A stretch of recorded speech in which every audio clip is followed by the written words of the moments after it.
teneva una passione innamorata, affezionata, semplice e gentile. Dopo 3 anni a capo le ha avuto e le è venuto spizzi e malassà. Sto contro tutte le femmine perché sta infamità e una vendetta nera m'ha già pigliato.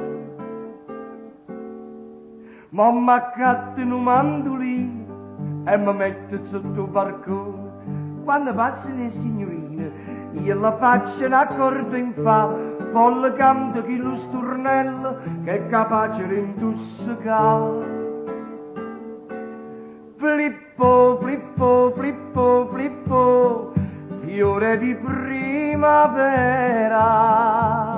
La donna tiene i peli sopra il cuore e io non mi pigliasse per moglie, nemmeno se me lo ordina il dottore. Parola mia d'onore.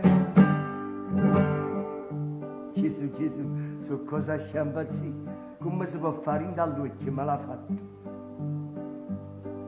Diceva, tu sei tutta la vita mia e se mi lasci tengo un patriuolo.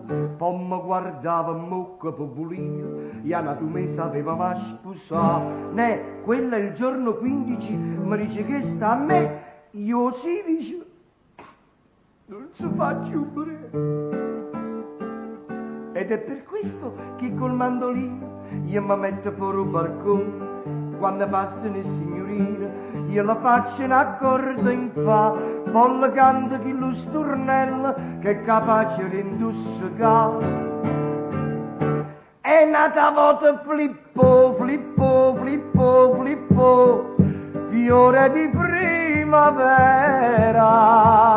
La donna dice una capanna e un cuore, ma quando vede carte 1000 lire si mette pure uno scupatore. Parola mia d'onore.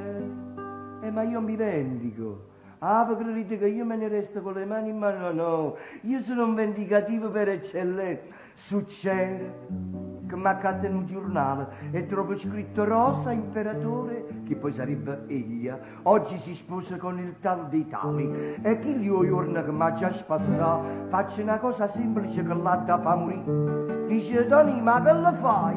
Ma vuol dire che? Lo volete sapere? Curiosi. Io mi piglio sto mandolino e l'aspetto annanzi opportuno. Quando arrivano gli sposini io la faccio un accordo in fa, poi le canto chi lo stornello che è capace di far schiattare. E siete dei suoni, sì, sposo. Flippo, flippo, flippo, flippo, fiore di primavera. Questo è un matrimonio per amore, ma tu mio caro sposo sta sicuro che a San Martino vai a Fobrione. Parola mia d'onore.